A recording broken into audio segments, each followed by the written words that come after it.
Bueno, Ya está buenos días. grabando, así que podemos comenzar. Gracias, Agustina. Buenos días a todos y a todas. Bueno, quería hacerlo cuando hubiera más gente, pero lo hago ahora. Un agradecimiento especial a Agustina Míguez, que será hoy la anfitriona de nuestra mesa de medieval número 25. Así que bueno, muchas gracias, Agustina, por tomar la posta de Gabriel, que no podía estar por la mañana. Eh, bueno, bienvenidos a todos los asistentes a esta mesa 25 de Medieval, titulada Transmisión de Corpus y Compilaciones. Vamos a dar inicio a la mesa con el trabajo de Germán Rossi, de la Universidad de Buenos Aires. Su trabajo se titula Problemas y posibilidades en torno a la reconstrucción sonora de las piezas líricas presentes en el corpus de Cuadernavía. Gracias, Germán.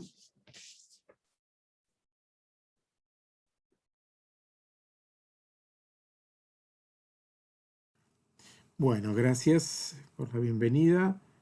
Y bueno, vamos a ver estas cuestiones técnicas. Bueno, ahí está. Bueno, más que voy por momentos, alguna cosa voy a leer, pero más que nada lo voy a hacer un poco más explicado el trabajo, porque me da la impresión también que en el formato este nuevo que tenemos eh, me ajusta un poco más la idea de charlarlo o de verlo, de aprovechar un poco, generar otro tipo de, incluso de interacción. Pero a un principio vamos a marcar. Este trabajo se propone plantear una introducción a los problemas y posibilidades que implica proponer una reconstrucción sonora en vías de una performance presente de las piezas líricas interpoladas en algunas de las obras del corpus de Cuadernavía. Es un trabajo que planteo de manera exploratoria e iniciática. Es tomar un corpus de obras y ver en qué medida se podrían aplicar ciertos procedimientos que dieran lugar a darle sonido, con una serie como dice el título, de problemas y de posibilidades que exploraremos a lo largo de estos minutos. Lo primero que habría que aclarar es el corpus de Cuadernavía.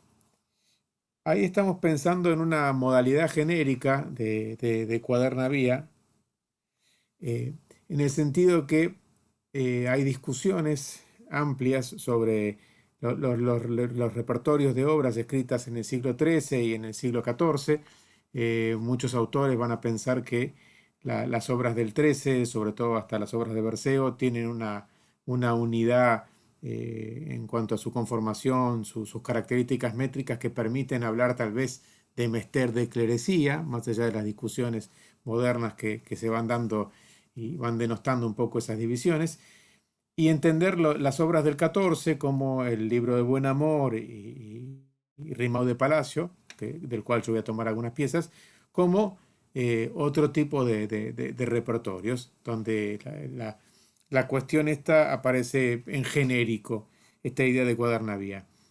Pero me pareció muy interesante desde el inicio entender que dentro de alguna de esas obras aparecen interpoladas piezas líricas, lo cual hace que se rompa de alguna manera, en algunos casos se mantiene la cuadernavía y en otros se va a pasar a otro tipo de métricas de característica lírica. Por un lado hay una ruptura de la cuestión métrica y por otro lado temáticamente hay una utilización dentro del discurso de esas obras o compilados de diferentes elementos que se van dando, sobre todo las obras del XIV, en los cuales las piezas líricas tienen una función muy particular. Vamos a entender que el repertorio este de Cuadernavía, más allá de entenderlo, de haberlo conservado en fuentes manuscritas, hay una gran discusión sobre cuál era su difusión. Si bien, repito, unificar todo lo que está escrito en Cuaderna Vía es muchísimo, yo me voy a referir puntualmente al Duelo de la Virgen de Gonzalo de Berceo, al Libro del Buen Amor de Juan Ruiz Archipreste de Ita y Arrimao de Palacio de Pero López de Ayala. Son realidades diferentes, pero es factible que eh, em, los textos sean pensados como meras marcas eh, de una existencia que era normalmente vocalizada. Por más que esto esté escrito, la difusión y ya de hecho la lectura, aunque sea en voz alta de esto, implicaría un circuito que tendría que ver muchísimo con la palabra hablada y con lo oído.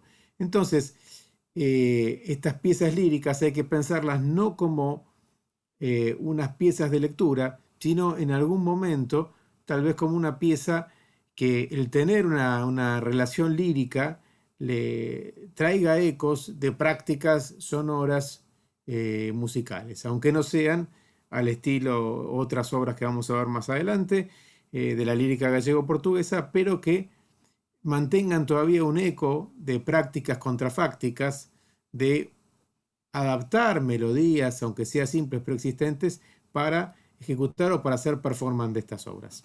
En particular lo vamos a ver en algún caso. La primera de, de los ejemplos que traigo tiene que ver con el Duelo de la Virgen de Gonzalo de Berceo. Uno interpolado entre una pieza bastante corta, aparece la cántica Eia Velar, que tiene 13 versos pareados, en los cuales, como pueden ver ahí en la parte superior, viene manteniendo la cuaderna vía y de repente se interpola. Acá seguiría la cuaderna vía. Y no es cualquier texto el que se está interpolando, sino que están pensando en un canto casi de escolares, yo lo podría pensar a decir, que tiene un estribillo mitad latín, mitad castellano, y esa interpolación de Eia velar sea de la manera que aparece puesta aquí por el editor que es Arturo Ramoneda, la edición de Castalia de 1980. Ramoneda ha elegido ponerlo entre los versos, sea ahí o sea al final o sea en otro orden. Esa repetición, parece planteada, da una idea de una pieza si hubiera sido de práctica, hubiera sido una pieza de ronda, de respuesta. Ramoneda hipotiza sobre la posibilidad de que esto se usara para las vigilias. Orduna también plantea la relación de esta pieza con unas prácticas en lengua vernácula en las vísperas de la fiesta de Pascua, práctica que después va a devenir en los villancicos. Es muy factible esto. Lo que a mí me parece muy llamativo es que si esto era recitado, leído, declamado de la manera que fuera, el duelo de la Virgen, de manera didáctica, de la manera que podamos pensar, entendiendo las ideas de la palabra poética que plantea Paul Suntor, cuando se llegaba a este momento, era casi imposible que no se cantara o no se hiciera algo que planteara un cambio. Es escribir una canción, y nunca más que esta, y se cantaban los trufanes unas controvaduras. Y ahí dice que no bailen, que no, tocando instrumentos, cedras, rotas, gigas. No solo la descripción sonora que ya viene, que puede ser una descripción solamente incidental, pero cuando viene esto, el que lo está recitando, declamando, aunque sea leyendo, eh, me cuesta pensar esto sin un sonido o una performance de tipo musical. En las otras piezas de Berceo no aparecen, si bien él compone, traduce los himnos de Beni Creator Spiritus, Ave Maristela, Christe Quiluc es et dies, hace traducciones al castellano de esos himnos latinos, lo cual también plantea que hay una idea un himno tiene una utilización litúrgica. No creo que los haya traducido para leerlos de manera literaria y no para hacerlos cantados en castellano. También este tipo de piezas me hace acordar a los rondelus que los clérigos parisinos interpretaban y que aparecen en el repertorio de los manuscritos. Eran música. Tenían permitido en ciertos momentos tomarse la mano y bailar y cantar, e incluso acompañado por instrumentos, unos rondelus que eran piezas similares a esta en cuanto pero en latín, a diferencia de estas. Pero bueno, valga como primer ejemplo. Luego, ya pensando en el libro de Buen Amor, eh, como dije antes y como dice Lina Rodríguez Cacho, tal vez una cuaderna vía más oída que leída en el caso del libro de Buen Amor. Bueno, hay 24 poemas líricos que aparecen intercalados entre toda la estructura de la obra. Juan Carlos Conde propone llamarlo cancionero, cosa que ya se había discutido con anterioridad, y plantea en un trabajo muy interesante que se llama, justo ahí no puse la cita, pero que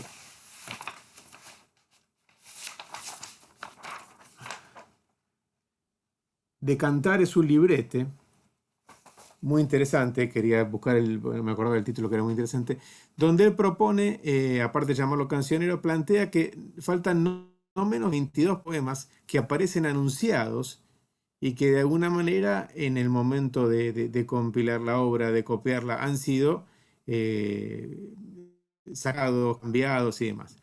Lo que me importa es la idea de recuperar la idea de cancionero. Un cancionero en el siglo XIV todavía guarda mucha relación con práctica. Cuando uno ve los cancioneros de la práctica francesa, de Trovador, de Trouvès, incluso los que aparecen sin música, son piezas que tenían música. Estamos en el punto de cambio tal vez, pero creo que esto siempre se ha visto desde el punto de vista más literario, no pensándolo tanto en el musical. Sin contar que unos trabajos de Anthony Rosell, que por lo menos sé que él ha hecho alguna performance de alguna de estas piezas del libro de Buen Amor, del musicólogo Anthony Rosell. Bueno, las cantigas que aparecen ahí, que en muchos casos aparecen con el título de cantiga, un género que es cantado, no, es muy importante eso. El nombre con el cual se lo conoce implica en todo el repertorio gallego-portugués un tipo de pieza que se canta, que tiene música. Las cantigas presentan en general las mismas características métricas de las colecciones de cantigas gallego-portuguesas. Esto vamos a volver ahora un poquito más adelante. En el libro de Buen Amor también las cantigas aparecen divididas en dos grupos, las paganas, las serranas y de escarnio, y las de carácter religioso. Su función dentro del libro obedece a una estrategia dual. Pues bien, se enmarcan tanto en el rubro de los cantos buenos como los cantos malos. Este es un planteo que propone el musicólogo Mendivil para interesar esto. Blecua también llama la atención en su edición sobre el hecho de que los episodios narrativos del libro cierran siempre con una composición lírica opuesta. Lo cual también performativamente, recuerden que hay una cita que trae Menéndez Pidal de un juglar del siglo XV que entre su repertorio tenía parte del material del libro de Buen Amor. Ese juglar, ¿cómo representaría esto? No creo que leyendo un manuscrito y donde había alguna de estas piezas líricas, no la cantaría. Creo que hay que tratar de, por lo menos, pensar interdisciplinariamente y vencer un poco esa mirada únicamente literaria de este tipo de repertorios. Bueno, acá traigo una de estas cantigas que la vamos a ver en unos minutos puesta reconstruida. Así que la pasamos rápido. ¿Qué pasa en el rimado de Palacio de Pedro López Ayala? Va a decir Orduna: Es el único testimonio de un cancionero individual del último cuarto del siglo XIV. Los poemas de Ayala corrieron manuscritos en su tiempo y gozó de fama y autoridad como poeta moral y religioso.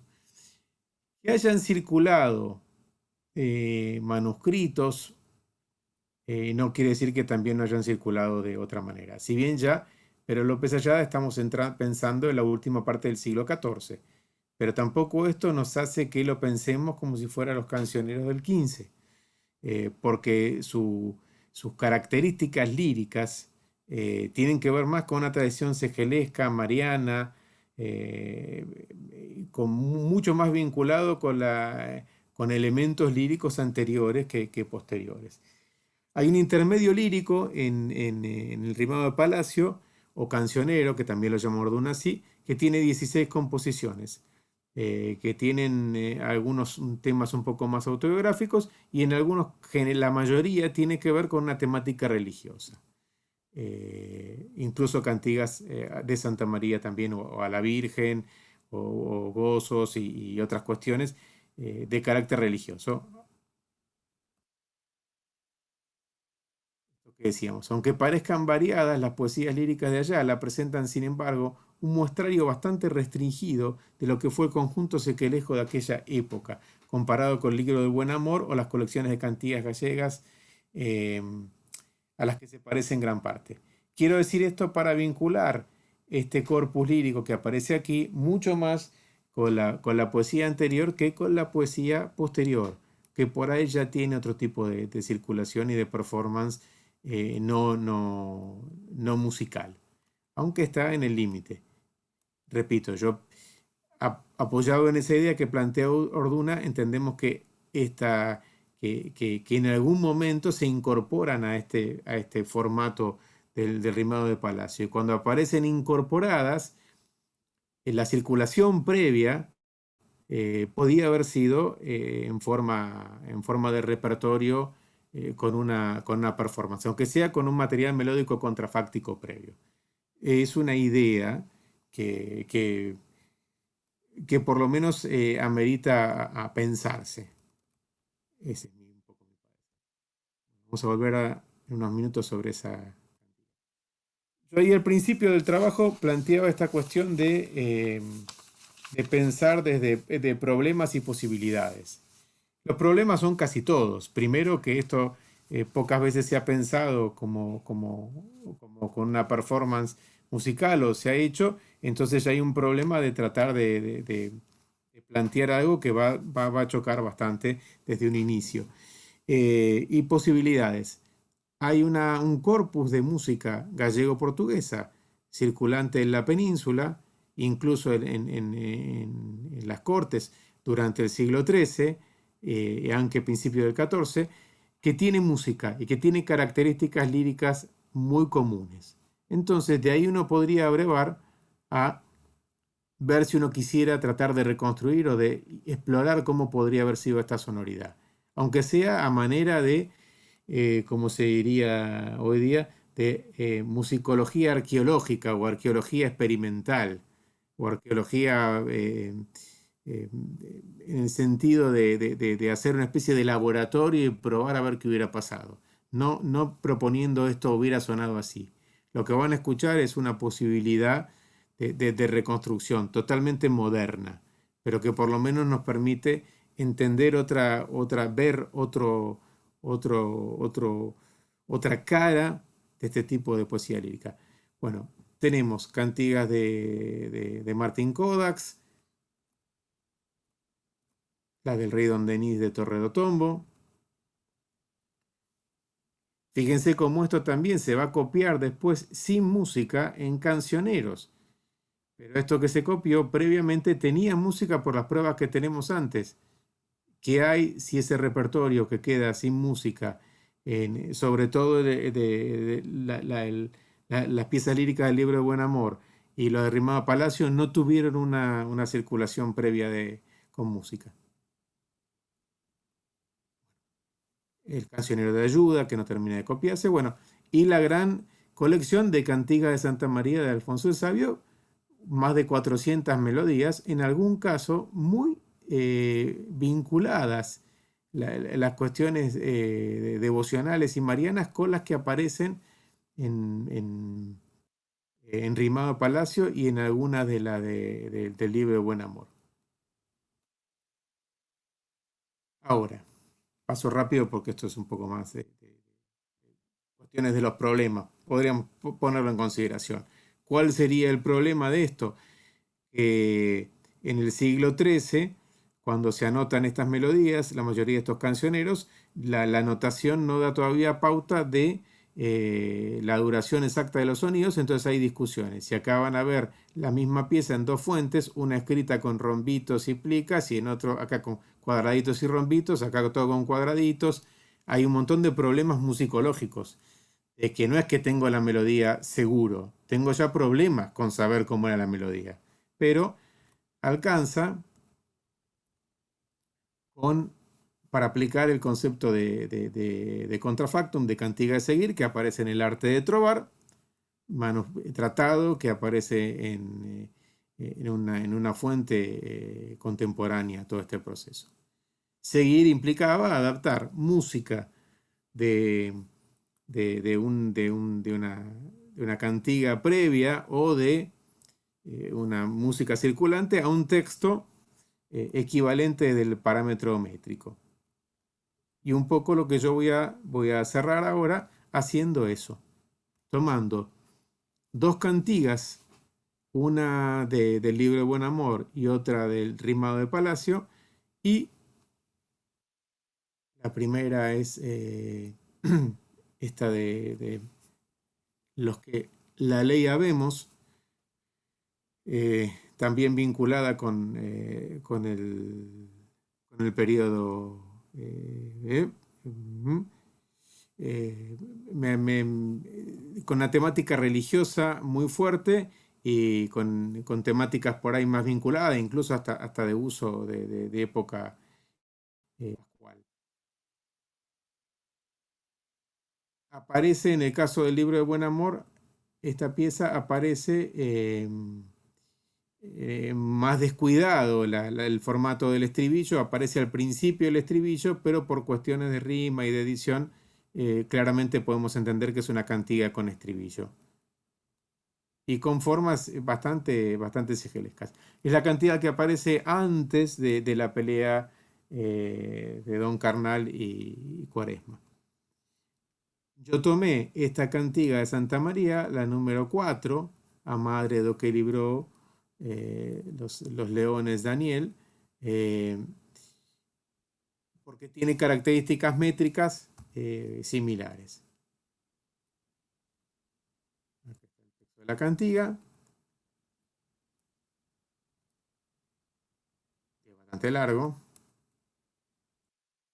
Acá aparece la cantiga con la música y la anotación de uno de los manuscritos está puesta así, sin valores rítmicos, para no generar ya una hipótesis sobre esto. Y aquí ya aparece arriba el texto de la cantiga y abajo la letra de la cantiga del libro de Buen Amor.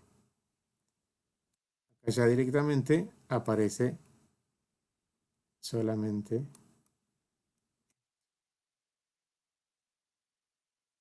Vamos a escuchar a ver cómo podría haber, jugar un poco a esta idea de hipótesis de cómo podría haber sido esto.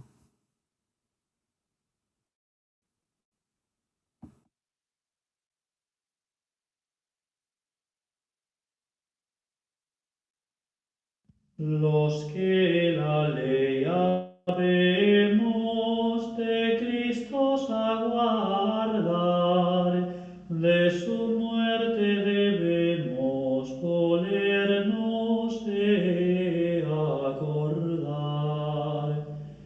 Cuentan las profecías lo que se hubo a cumplir. Primero Jeremías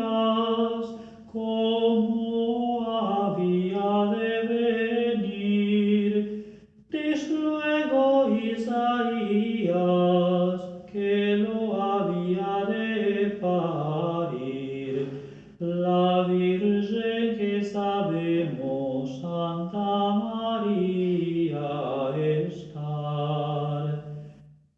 Los que la ley habemos de Cristo aguardar, de su muerte debemos dolernos e acordar. Cuentan las profecías lo que se va a cumplir. Primero Jeremías. Y repite, así que no pasa nada.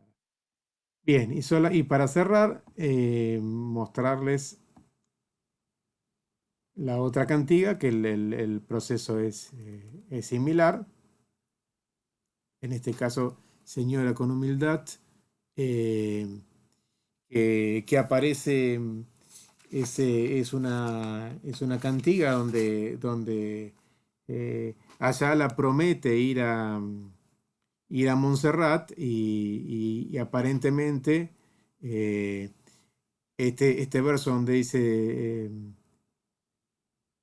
tú librar de aquí, aparece claramente pensado como escrito según Adams en su edición en el momento en el cual está preso y promete, dos piezas antes promete ir a Montserrat, pero acá claramente promete en base a que lo liberen de prisión. Aparece una cuestión así como autobiográfica. En este caso tomamos otra cantiga, la cantiga 8, para hacer un proceso similar. Y un poco los que os dije antes, que va a terminar en esto.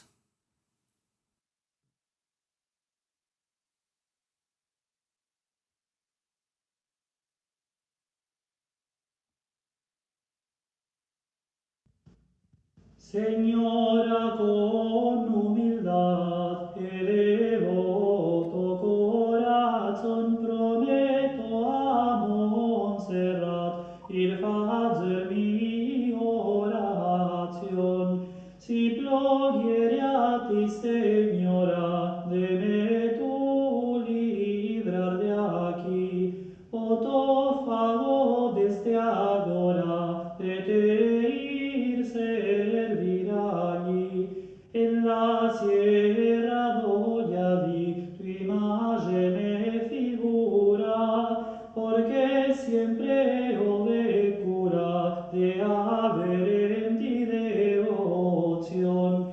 Señora, con humildad elevo tu corazón, prometo a Montserrat ir fazer mi oración. Bien, bueno, son apenas primeras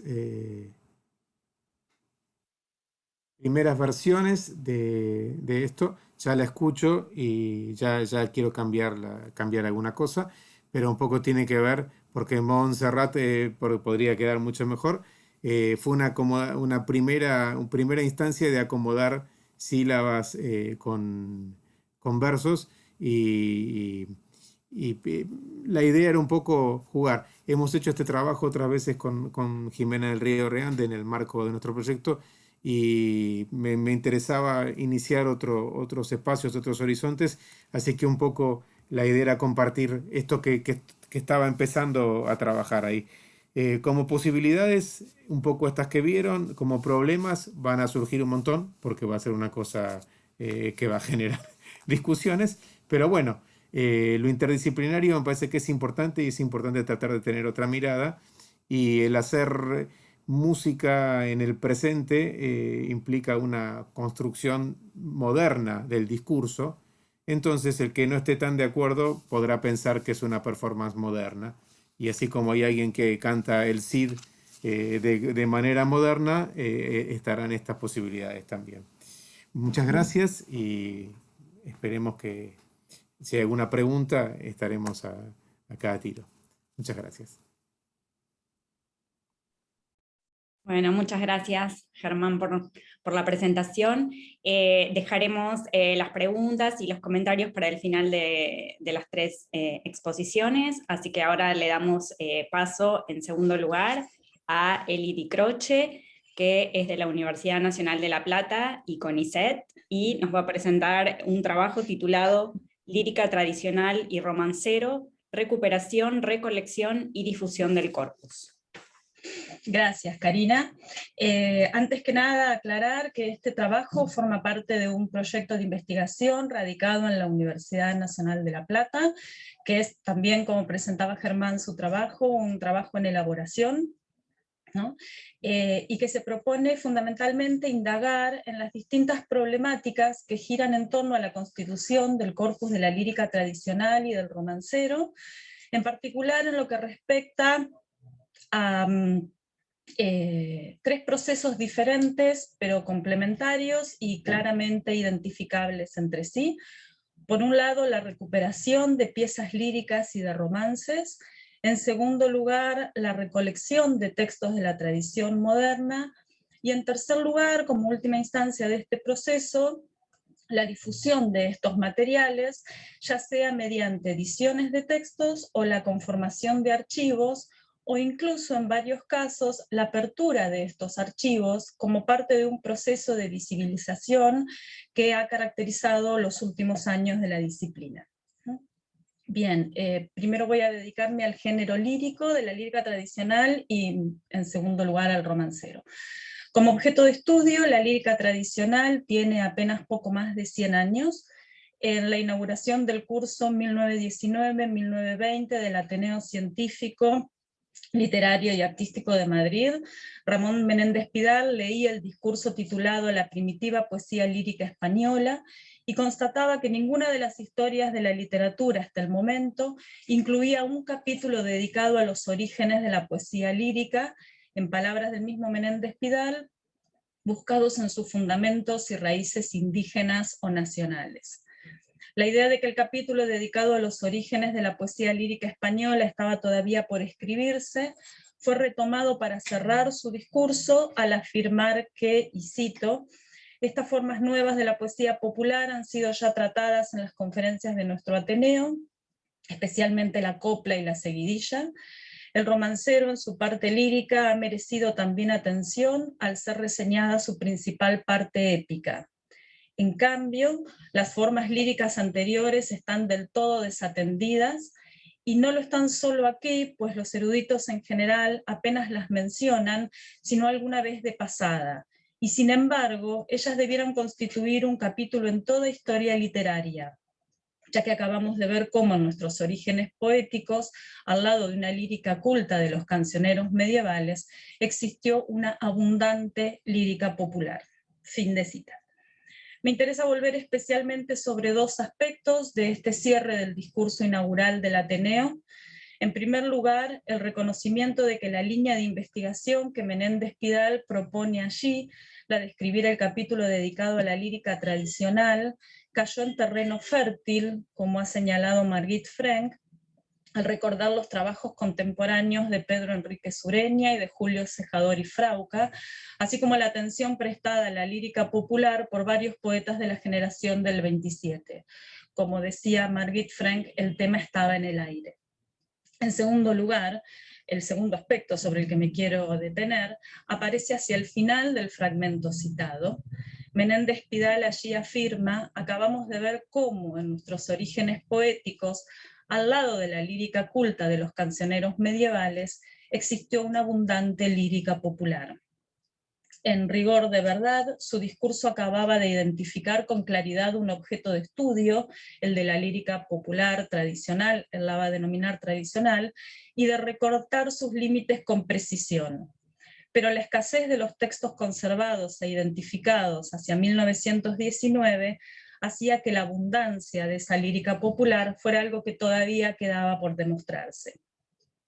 De hecho, al margen de unas pocas piezas líricas, lo que Menéndez Pidal nos ofrece en el discurso del Ateneo es un meticuloso trabajo de relevamiento de testimonios indirectos, de menciones a los cantos de los soldados, cantos entonados ante la llegada de los monarcas, endechas fúnebres, etc., recogidos de los cronistas castellanos. Procedimiento que será complementado y ampliado en 1943 en el artículo titulado Sobre primitiva lírica española, y en 1557 en el capítulo 13 de Poesía juglaresca y juglares, en el que además va a agregar testimonios de otros países. Para Menéndez Pidal, la lírica tradicional habría seguido caminos muy similares a los demás géneros de la oralidad, cuya marca distintiva está en la base de todas las tesis tradicionalistas, ¿no? Surgidas en tiempos remotos, preliterarios. La lírica tradicional habría vivido en estado latente, dentro de los márgenes del ámbito de la oralidad, hasta que por una u otra causa habría despertado el suficiente interés como para trasvasar sus límites orales y filtrarse en testimonios escritos. Si el discurso ante el Ateneo en 1919, como acabo de señalar, identificó y recortó un objeto de estudio, el paso siguiente, el trabajo de recuperación, clasificación y fijación del corpus de textos representativos de esa lírica tradicional, estaba todavía por comenzar. Lo que sigue es una historia en realidad ya conocida, que toma dos grandes rumbos, diferentes pero complementarios entre sí. Por un lado, un verdadero trabajo de arqueología literaria, que ha permitido desenterrar las reliquias de esa lírica primitiva e identificar los vestigios, las huellas o las trazas que fue dejando en manuscritos e impresos en aquellos momentos en que se filtró en entornos cortesanos y letrados, como por ejemplo las jarchas mozárabes de los poetas hebreos y árabes, las cantigas de amigo gallego-portuguesas, algunos textos castellanos esporádicos como la cántica de veladores de Berceo o las serranillas de Juan Ruiz, o el villancico a sus tres hijas, atribuido al marqués de Santillana, y finalmente en innumerables composiciones de la España renacentista. Por otro lado, el otro camino que va a seguir es el estudio de la tradición oral moderna, que a partir del trabajo de campo se ha ocupado de la recolección, clasificación y estudio de las diferentes variantes y su dispersión geográfica. Si el estudio de la tradición oral moderna propició el pasaje de las manifestaciones líricas de la oralidad a la escritura y su reorganización como material de archivo, el trabajo de recuperación de los textos representativos de la tradición antigua recorrió el camino inverso. Solo a través de las fuentes escritas fue posible darle voz a las diversas manifestaciones de la lírica tradicional.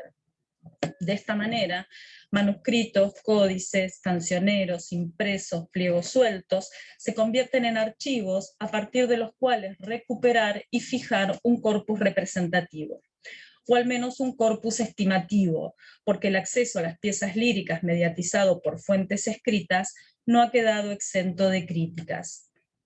Se ha sugerido incluso que la edición de las diferentes manifestaciones líricas sin sus contextos inmediatos de aparición, esto es por ejemplo la edición de jarchas sin sus muaxajas, las cantigas de amigos separadas de las cantigas de amor o de escarnio, los romances viejos sin los romances nuevos, nos ofrecería una visión muy parcializada de estos textos que no se presentan como unidades independientes en los registros manuscritos y o impresos que han llegado hasta nosotros.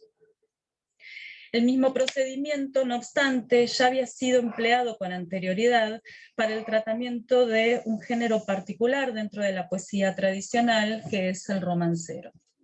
Objeto de estudio privilegiado del romanticismo, durante la primera mitad del siglo XIX se sucederán una serie de ediciones de romances, entre las que destaca la Silva de romances viejos de Jacobo Grimm, en 1815, basada sobre todo en el cancionero de romances que Martín Mucio publicara en Amberes hacia 1550, cuya principal fuente a su vez fue el cancionero de Hernando del Castillo. En esta silva de romances viejos van a aparecer separados ya los romances antiguos de los modernos. En 1817 aparece el romancero de Depin, que se reedita en Londres en 1825, con el título de Colección de los más célebres romances antiguos, españoles, históricos y caballerescos, considerablemente aumentada por un español refugiado, que se trata de Vicente Salvat. En 1818 aparecen los Altspanischen Romanzen, antiguos romances españoles de Friedrich Diez. De 1856 es La primavera y flor de romances de Woolf y Hoffmann, que será reeditada después por Marcelino Menéndez Pelayo en su antología de poetas líricos castellanos. Esta obra también realiza un recorte sobre los materiales y recoge solo textos de estilo tradicional. Ofrece un cotejo de canciones y presenta variantes de los textos romancísticos. Y finalmente, en 1849 y 1851, aparece El romancero general, una obra monumental editada en 2 tomos a cargo de Agustín Durán. Si bien han sido señaladas algunas objeciones al cuidado filológico de la labor de Durán, como descuidar las fuentes o haber retocado algunos textos, vale destacar el hecho de que se incluyen por primera vez, aunque pocas, algunas versiones de la tradición oral moderna. 8 romances de tradición oral de un total de 1900 composiciones.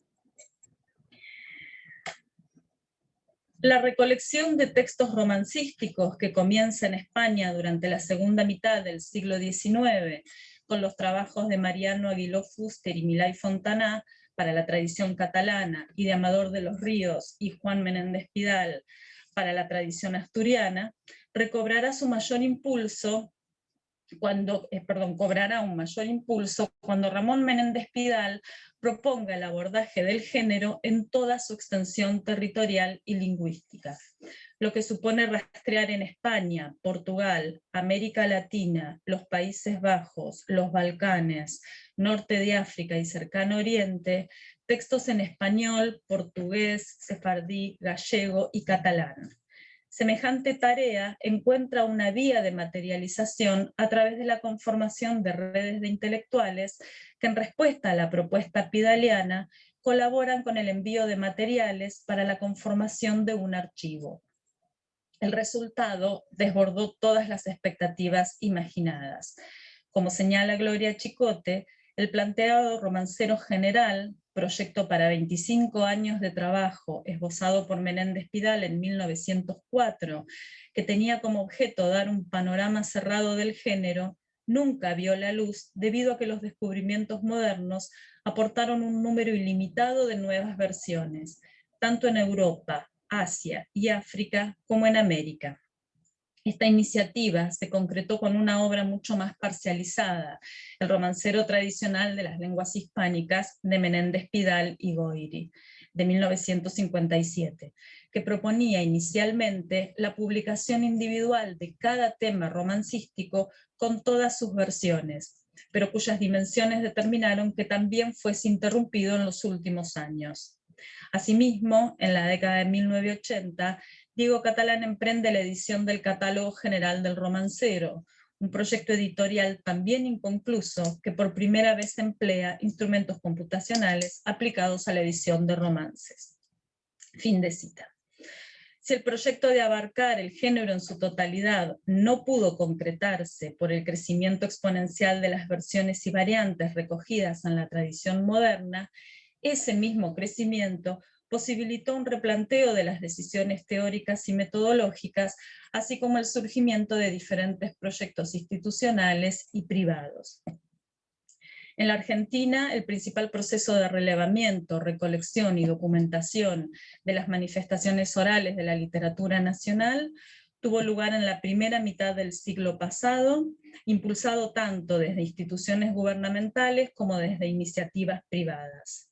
Fue a partir de entonces que comenzaron a publicarse los cancioneros populares de carácter regional, que incluyeron la recopilación, clasificación y estudio de la poesía tradicional, y que comienzan en 1883 con una recopilación preparada por Ventura Lynch, y se suceden a lo largo de toda la primera mitad del siglo XX una continuidad de cancioneros regionales entre los que se pueden mencionar el Cancionero Popular de Ceballos, el Cancionero Rioplatense de Jorge Furt, el Cancionero Popular Cuyano, el Cancionero Popular de Santiago del Estero, y toda la obra fundamentalmente de Alfonso Carrizo, que inicia en 1926 con el Cancionero de Catamarca, y se va a suceder con Cancionero Popular de Salta, de Jujuy, de Tucumán, de La Rioja, etc.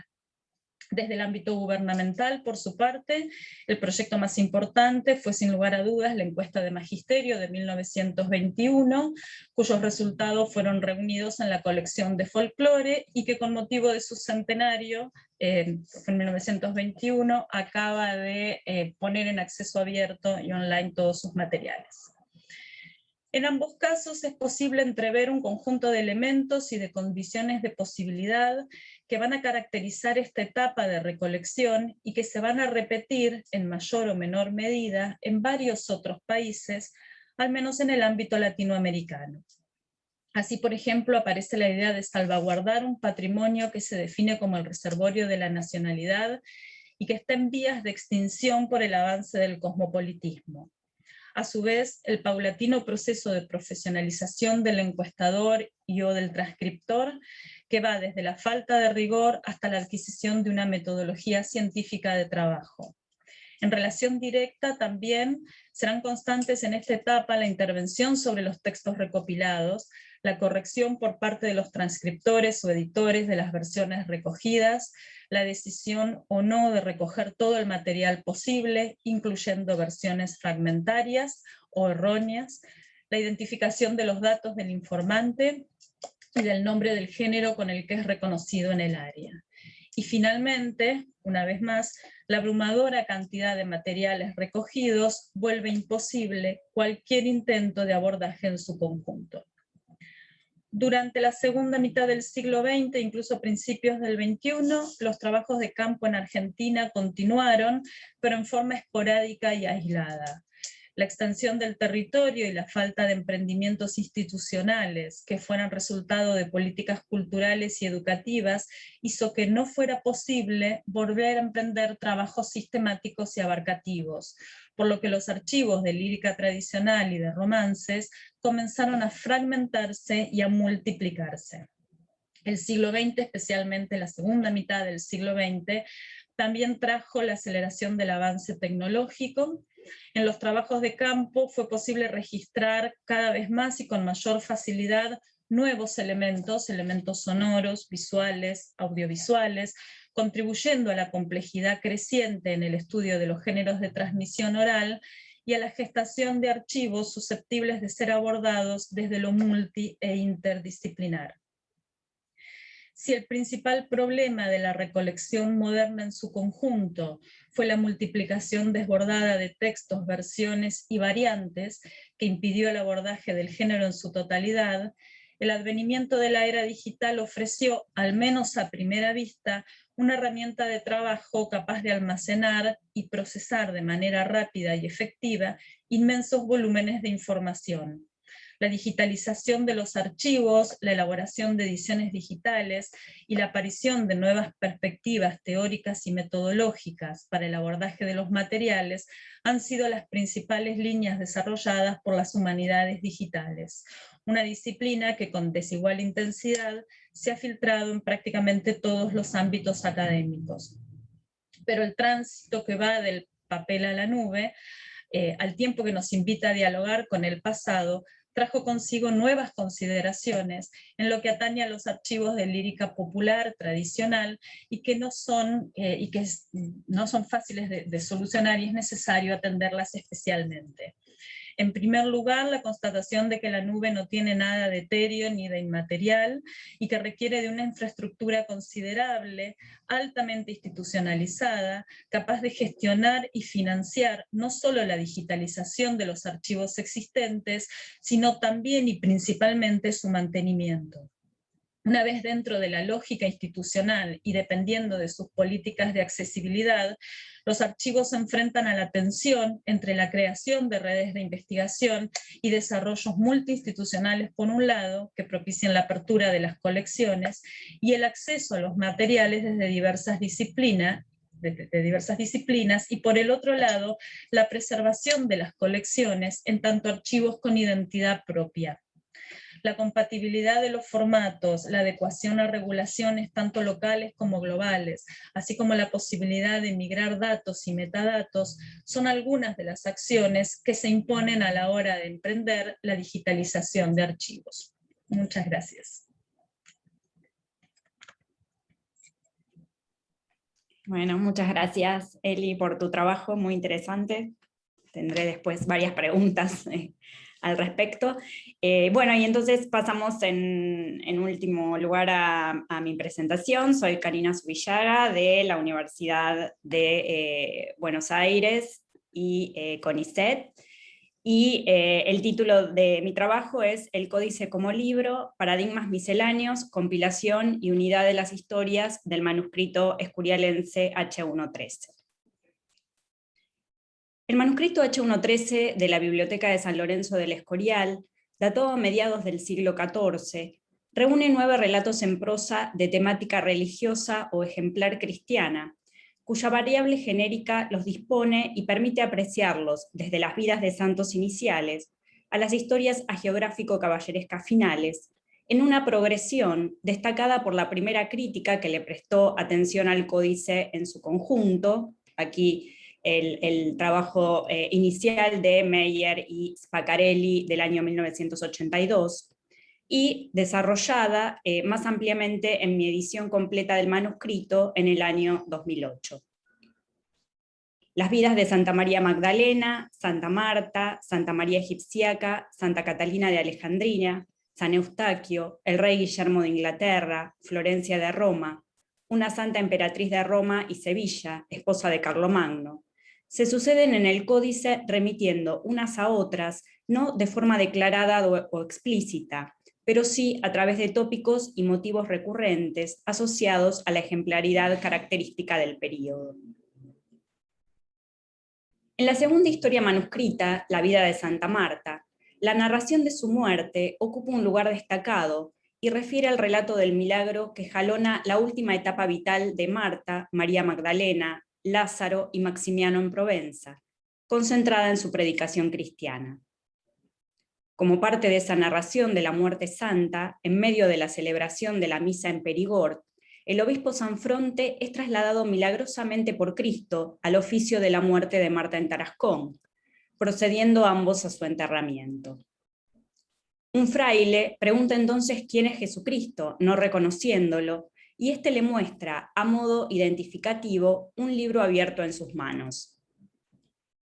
Cito: en todo aquel libro no había escrito más de un bielso que decía: en mi remembranza perdurable será mi huéspeda, e non duldará ningún mal al postremero día. De sí cató todas las follas del libro, e non falió ial sino en este bielso escrito en cada folla. Esto semella que la buena huéspeda de Jesucristo es en la compañía de los ángeles. Fin de la cita. La vida de Santa Marta no principia el códice H113, aunque figura luego de la vida de Santa María Magdalena, que abre el manuscrito. Las dos historias pueden concebirse como una unidad en sí misma, ya que narran las vidas de las dos hermanas que representan para la cristiandad las variantes de la vida contemplativa y la vida activa como posibilidades de práctica cristiana. En este sentido, a partir de la consideración de ambas vidas como parte de una serie que las incluye, es que puede plantearse que este libro, presente en la vida de Santa Marta, funciona como la figura inicial que remite a su vez a cada una de las demás historias que componen el manuscrito y a su narración unificada como conjunto o serie ejemplar. A partir del descubrimiento del cuerpo de Marta en Tarascón en el año 1187, la conformación de la leyenda de la santa se suma a la previa de María Magdalena, que la precede tanto temporalmente como en los alcances y la popularidad de su culto en el occidente europeo, manifestándose la unidad de la figura de las hermanas, tanto devocional como narrativamente, en el desarrollo y consolidación de sus historias. Las metáforas unitarias de la vida de Santa Marta del códice H113 son numerosas, destacándose en principio la vida conjunta de las hermanas como referencia de la unidad de la Iglesia en su etapa de conformación. Cito: E allí estableció él toda religión e abrió los sacramentos de la Santa Iglesia. En aquella casa fizo él una iglesia de dos maneras de vida, que llaman en latín contemplativa e activa. Contemplativa vida es de los cielos, e activa vida es del mundo. E diolas a estas hermanas ambas, la contemplativa a Santa María Magdalena, y la activa a Santa Marta. E otros sí las dio a todos aquellos que después verán, que vivir querrán según el estado de Santa Iglesia. En estas dos vidas son todas las reglas de religión y de orden, en los enseñamientos del Viejo Testamento y del Nuevo, porque los santos y los amigos de Dios son idos e irán a los cielos. Si nos amaremos nuestro próximo, así como a nos mismos, e ayudarmos según nuestro poder, haberemos la vida activa con Santa Marta. Y si nos amaremos a Dios más que a todas las otras cosas, y despreciaremos las cosas terrenales, haberemos la vida contemplativa con Santa María Magdalena. Fin de cita. Esa unidad que recorre todo el texto se destaca, sin embargo, en relación con la muerte como medida de la identidad vital cristiana. María Magdalena muere una semana antes que Marta, y la última es testigo de cómo la primera es conducida a los cielos. Cito: después que la bendita huéspeda de Jesucristo hubo muchos buenos fechos, su huéspede le quiso dar su galardón, e fízole saber, por el ángel, bien un año antes la su muerte. Elia lo dijo a sus hermanos y a sus hermanas. En todo aquel año hubo Elia fiebre, y a 8 días antes que muriese, vio Elia a los ángeles que llevaban a los cielos el alma de su hermana. E dijo a su compañía: erguídevos e estad alrededor de mí, que veo a los ángeles a gran alegría llevar la alma de mi hermana. Entonces le dijo: ay, buena hermana y sabrosa, ¿por qué no me veniste ver por me alegrar? Elia dijo: yo quiero bien que vos vayades con vuestro huéspede. Y cuán maño amor había entre ambas las hermanas, allí pareció, que la una fue muerta antes que la otra 8 días. Y desde allí comenzó Elia a enfermar.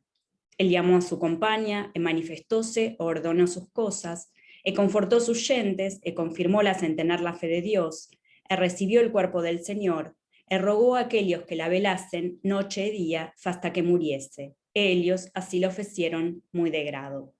Fin de cita. El tema del tiempo resulta esencial en su relación con la muerte. Marta muere solo unos pocos días después que María Magdalena, y uno de los milagros narrados en la historia es justamente el anuncio de su propia muerte un año antes de que acontezca.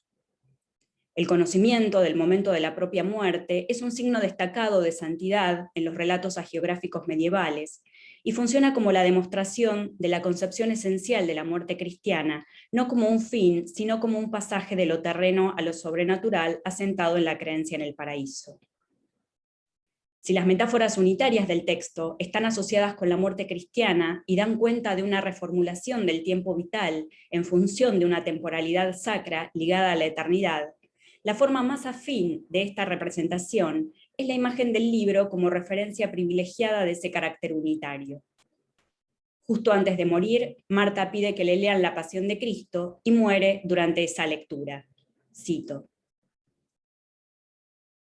aquella noche vido Elia bien que otro día había de morir, e mandó que la sacasen de casa y que la llevasen sobre un árbol que estaba ante el monasterio, así que pudiese ver el cielo, y allí se fizo echar en ceniza e cubrirse de una estameña, e fizo la señal de la cruz ante sí.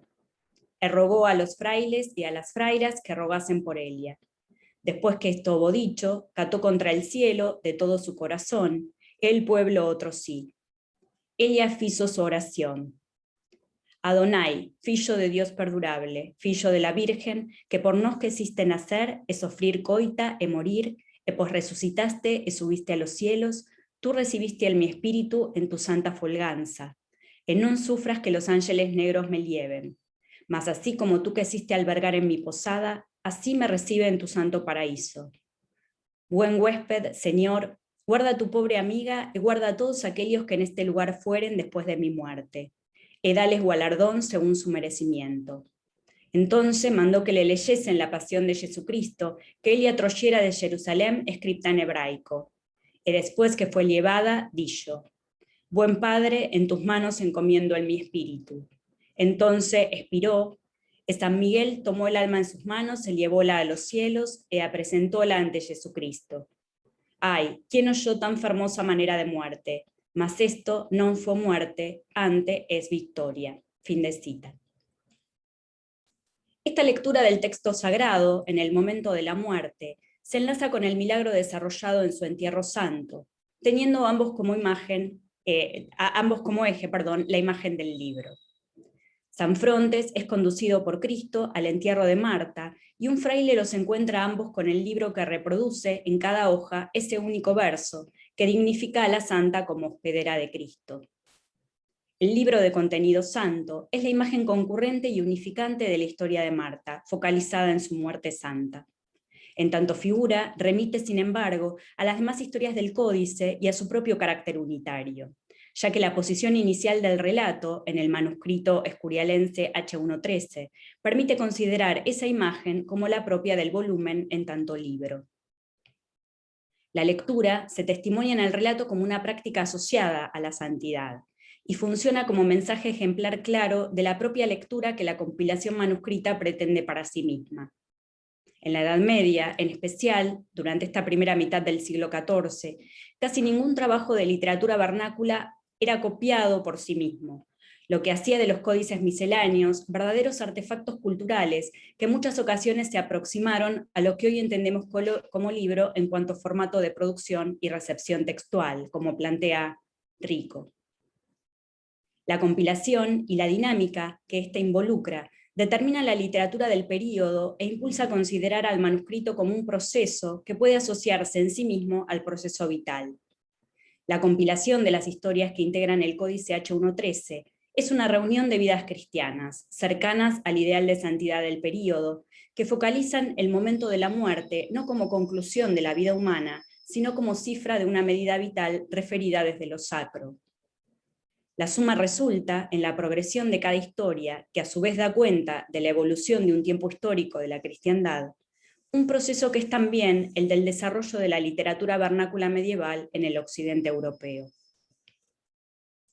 Acerca de la compilación, como dinámica privilegiada de la transmisión de la literatura medieval, queda aún mucho por profundizar y precisar, como han demostrado los trabajos críticos que recientemente se han posicionado sobre el asunto, alejándose de la instancia de la producción, considerada de manera predominante en una etapa previa.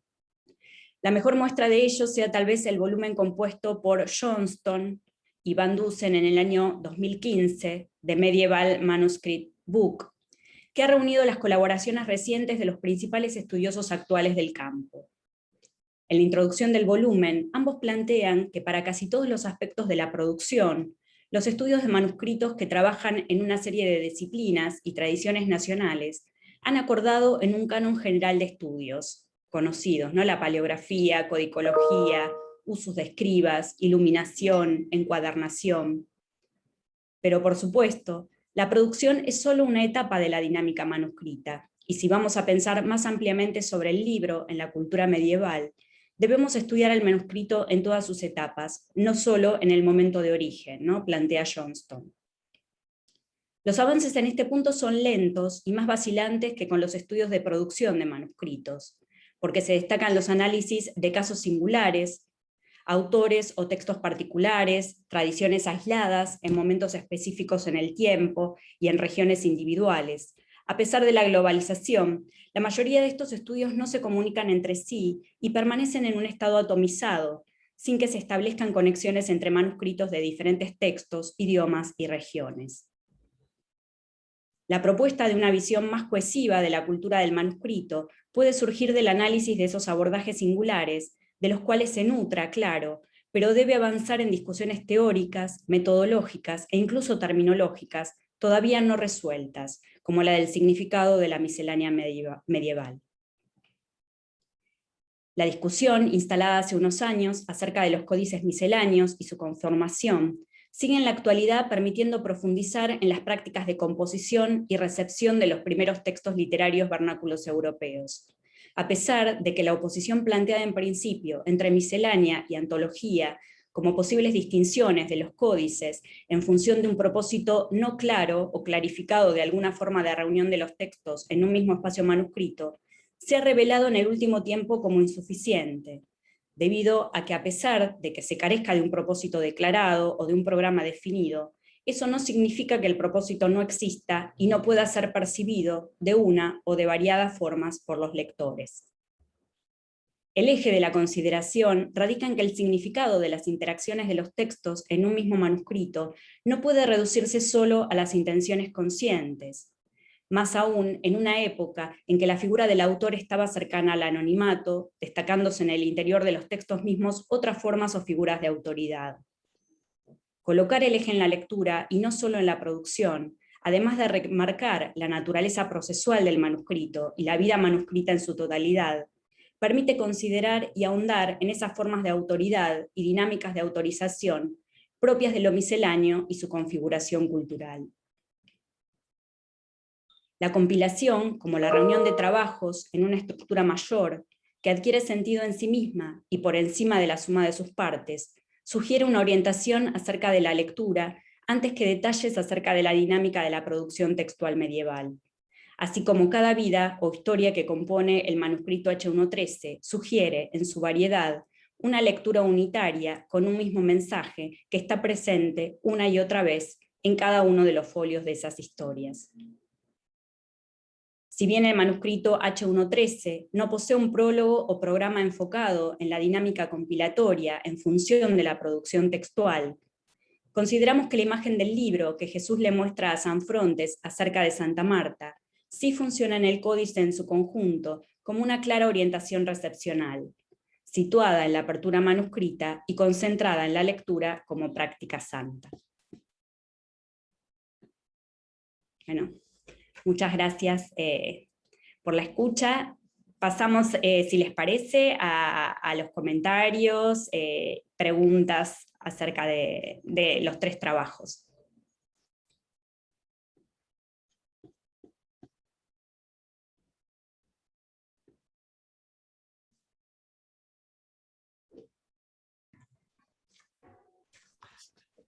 Sí, Karina, arranco preguntando, bueno, me gustó mucho tu trabajo y quería preguntarte en el manuscrito escurialense, ¿qué marcas de la lectura se han conservado? Es decir, si hay algún tipo de subrayados, indicaciones, marginalia que pueda tomarse como huella de lectura. No, lamentablemente no hay ningún tipo de marca en sí en el manuscrito, ¿no? Es decir, es un manuscrito que no presenta glosas ni marcas en ese sentido, ni señalamientos, es decir, salvo las marcas de corrección del propio copista. Hay un único copista y solo marcas de corrección que son bastante unificadas a lo largo de todo el manuscrito, y sí, lo único que presenta, bueno, es un manuscrito muy pobre en cuanto a las iluminaciones. Los últimos folios no están siquiera iluminados, se ha dejado el espacio para las iniciales. Sí, lo que hay son algunas iluminaciones de iniciales que presentan rostros femeninos, que supuestamente esto tiene que ver, digamos, con la primacía de historias acerca de mujeres en el manuscrito, y con, bueno, este signo tan típico de muchos manuscritos medievales, de dedos señalando la escritura, ¿no? Pero es el único detalle que allí hay, ¿no? Por eso, bueno, lo que estoy intentando hacer es, retomando mi trabajo con el H113, viendo esas indicaciones de lectura en los textos, ¿no? En el interior de los textos, que ahí sí hay referencias cruzadas relacionadas con la escritura, pero sobre todo con la lectura del texto sagrado, de textos sagrados.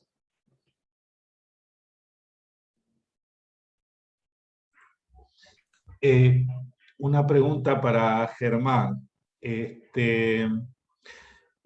Bueno, probablemente me lo perdí porque no escuché el inicio de tu exposición, pero em, vi en el último ejemplo, al menos veo que estás tomando una melodía de las cantigas de Santa María para lo que es la composición lírica de Ayala.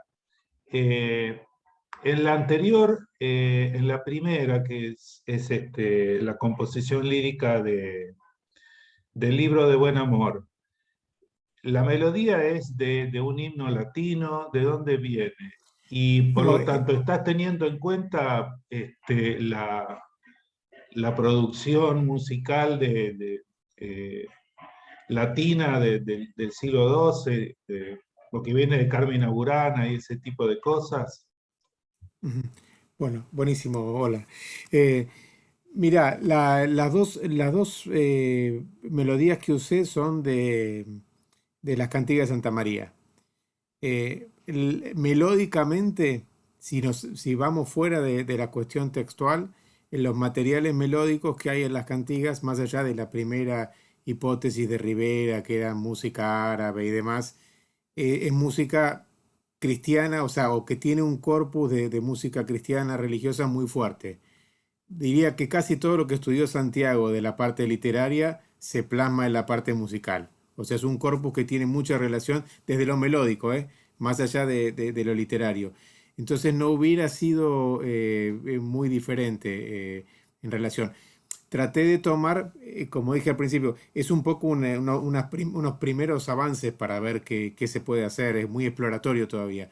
Lo primero que se me ocurrió fue trabajar con material peninsular que es que es previo. En el 14 hay muy poca música en la península, digamos, que podía ser comparable. Y ponerlo a la manera francesa o italiana es muy diferente y está claro que no lo hacían así. O sea, por algunas, creo que el Marqués de Santillana tiene una carta, hay una correspondencia donde dice que los italianos hacen de una manera, cantan de una manera, no como nosotros. Hay una referencia, ahora después la tengo que buscar, en la cual da a entender que en la península ibérica no se hacía al estilo italiano, así polifónico. Entonces yo traté de tomar algo monódico, más como lo anterior. El tema de todo lo de Carmina Burana se hace, está escrito hay manuscritos de mediados del 13 que tienen música polifónica, de la que se llama la Escuela de Notre Dame, y tienen piezas de Carmina Burana recopiadas. O sea que se copió hasta, te diría, casi 1260. Hay poesías que están en repertorio o equivalente al del Carmina, que forma parte de la actividad clerical ahí de París, sin duda. Y a mí me da la impresión de que esta cuestión de meter de clerecía hay alguna influencia de todo eso desde lo musical, la cual no la tenemos, pero que sin duda ellos se influenciaron con eso también. Pero bueno, son cosas muy exploratorias y que van a dar un montón de discusiones, pero me tenía ganas de abrir una puerta al infierno. Sí, Eh, a mí, perdón, Leonardo. sí, sí, una última apuntación. En seguramente sabrás esa referencia que hay en el manuscrito de Galloso del libro de Buen Amor, que hay una inscripción en el manuscrito, es el único que la tiene, con una instrucción, ¿no es cierto? Que a una composición dice, hay que cantarla con la melodía de la canción de Don Giovanni el Lobo, dice, que evidentemente tiene que ser una cantiga popular, algo, por lo tanto que no viene de esa tradición culta, por decirlo así. Sabes que no la sabía, espectacular, Leonardo, porque no, recién me estoy metiendo, es todo muy digo, estoy leyendo las cosas generales, algunas ediciones, y no, me viene bien el dato, porque para tenerlo en cuenta. Igual pensá que A ver, a nivel melódico, esto que yo te decía un poco antes, si uno piensa que las cantigas de Martin Kodax por ahí aparentemente podrían ser más, entre comillas, populares, porque son paralelísticas, porque la melodía es bastante simple, ese material melódico está también en las cantigas, está lo de Carmina Burana. O sea, melódicamente diferenciar entre culto y popular sería muy difícil porque no es como en la actualidad que tenemos la academia que construyó lo que sería la música académica. En ese momento lo melódico no es, y aparte más monódico, no es académico. Y de hecho, así que por suerte de la parte sonora, ahí tenemos una discusión que no, si le pusiera tres líneas, si lo hiciera como cancionero de Palacio, ahí estaríamos diciendo, ahí fue una cosa más culta, o sea, o más de palacio. Pero una melodía como esta que escucharon podría encontrarse tranquilamente en algo folclórico, tal vez hasta, y si fueran bastante simples, así que son posibilidades, pero me encantó el dato, después te lo voy a pedir bien. Gracias. Bueno, sí, aprovecho yo también, Germán, a preguntarte. Me pareció muy, muy interesante la propuesta realmente, y quería consultarte específicamente en cuanto a las formas de estos poemas líricos y esta distinción que vos haces, obviamente también en el Mester de Clerecía del 13 y del 14, si hay cambios en estas formas líricas, por lo que me pareció ver entre el 13 y el 14, ¿no? Son pareados en los gozos, en el duelo de la Virgen, y cuál es la otra forma, ¿no? ¿Qué diferencia hay en relación a eso, si notas esa diferencia? Y también una duda que me surgió acerca de algo que evidentemente debe ser una cuestión técnica y que al menos a mí no me quedó clara, que hablaste de piezas de práctica. ¿Qué significa eso de piezas de práctica? Bien, a ver. Si lo dije, no sé cuándo lo dije. Ahora voy a tratar de ir para atrás a ver qué quise decir. Pues quería hacerlo más hablado y a veces pasan esas cosas.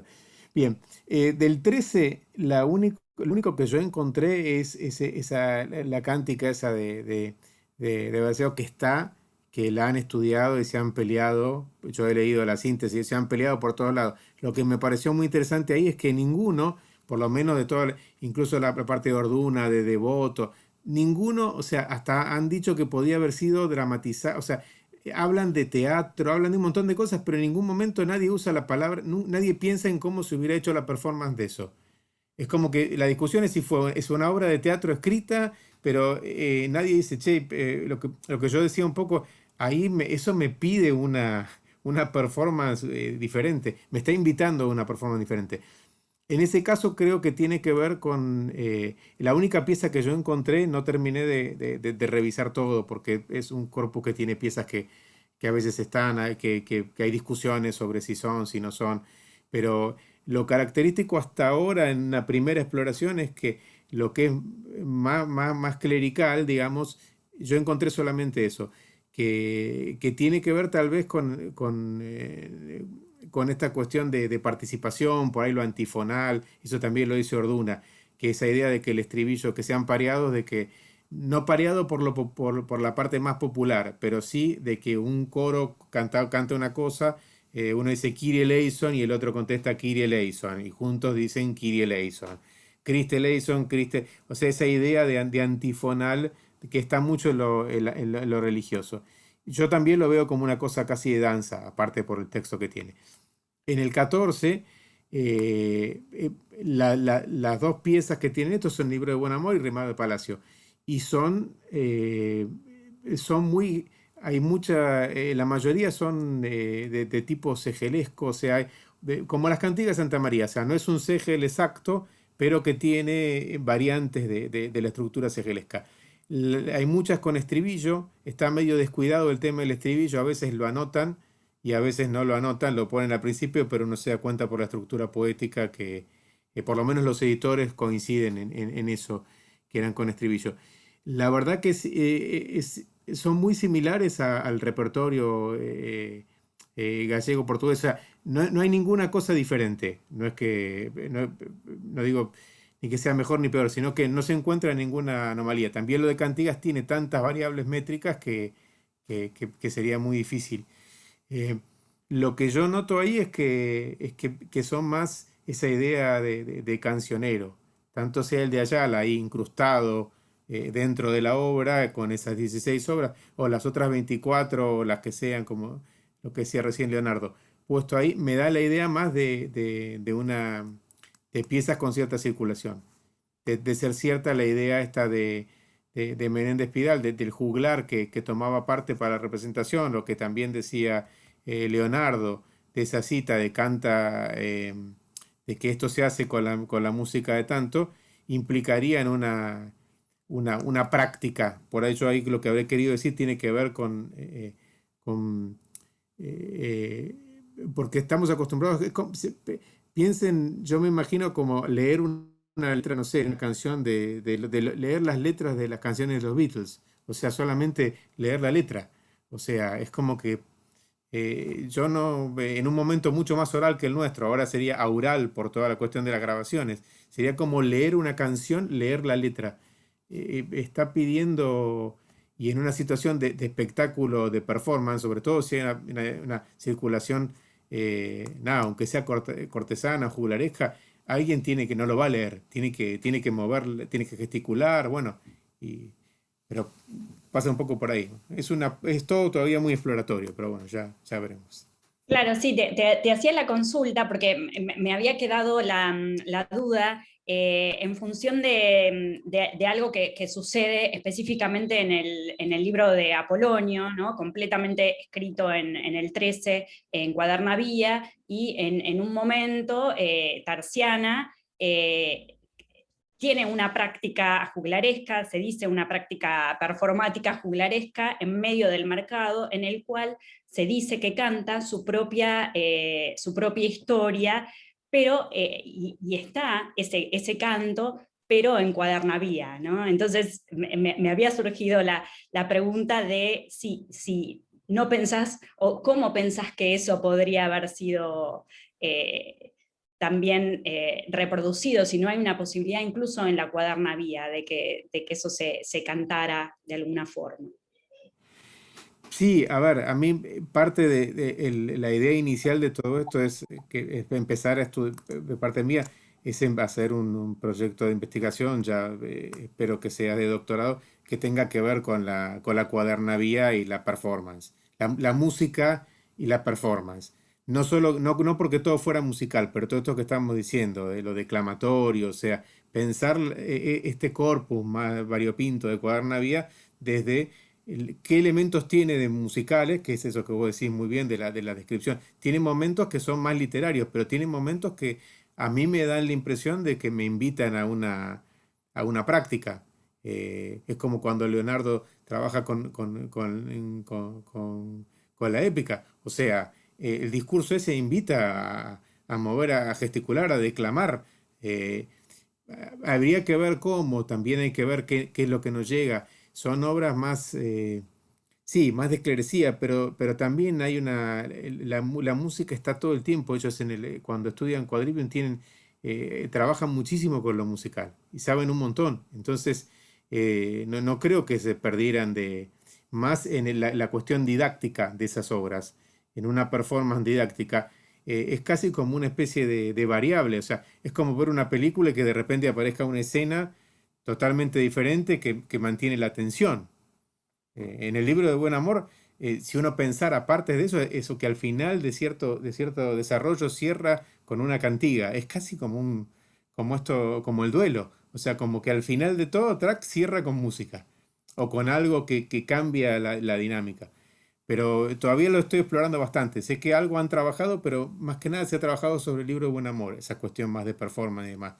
Lo otro han trabajado la música ahí adentro, por eso me parece que ahí hay un espacio y tratar de encontrar algún hilo conductor, porque creo como vos que por más que esté en Cuadernavía, musicalmente no se podría hacer tranquilamente, no cambia. Es como lo abrís a la mitad y listo.